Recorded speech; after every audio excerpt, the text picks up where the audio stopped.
New dawn, new day, YouTube. Hi, it's me, Dejan. If you haven't seen my first video, I recommend you should check it out. You know, shameless plug. But besides that, I just want you to like and subscribe if you feel like that's the case. Share it as well because I've seen a lot of support and a lot of shares through that. That pushes the videos so that they can go further. And that's all I have to say. So now into today's topic, which is one of the hardest ones that a Christian, especially a young Christian like yourself, or even mine, or even myself as well, which is following Christ and denying your flesh. You know what you're saying. What is the flesh?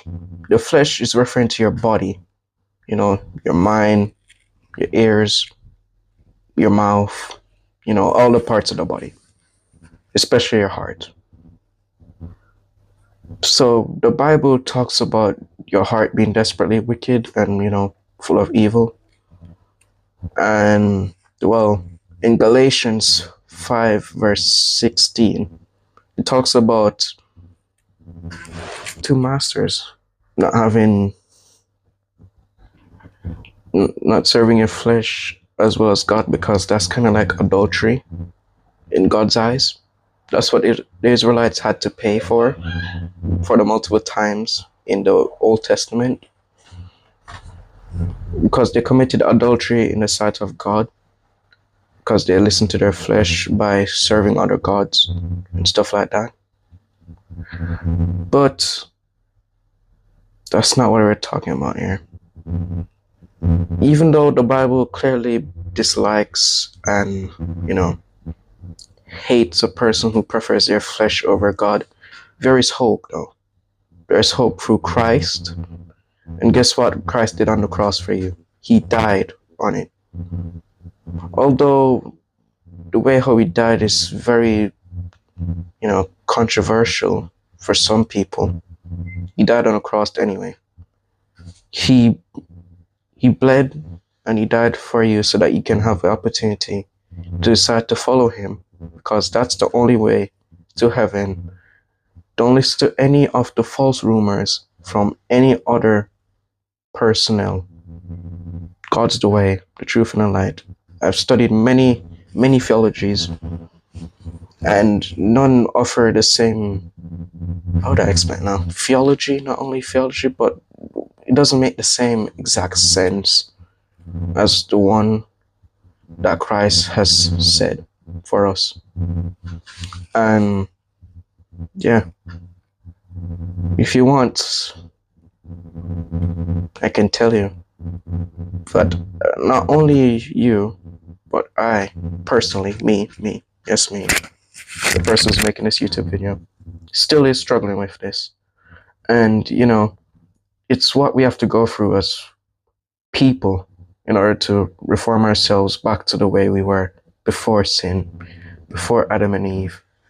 And also, being blameless, holy, just. Even though Galatians 5 verse 16, which I've mentioned already, talks about, and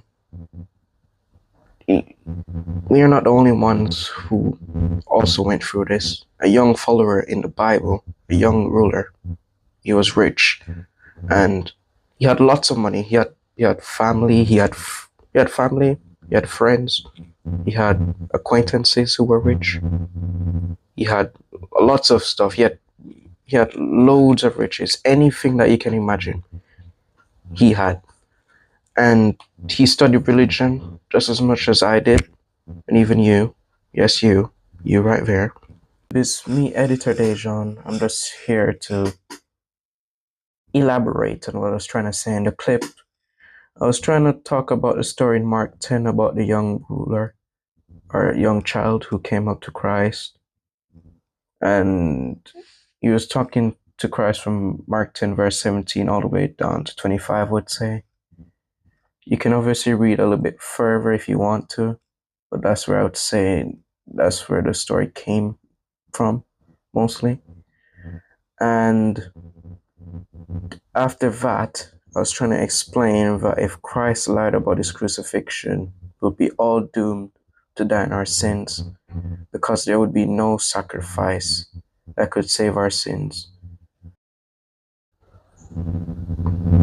Yeah.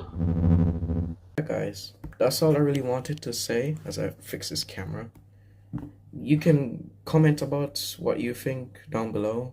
You know, you can share this. And yeah, see you guys. Bye.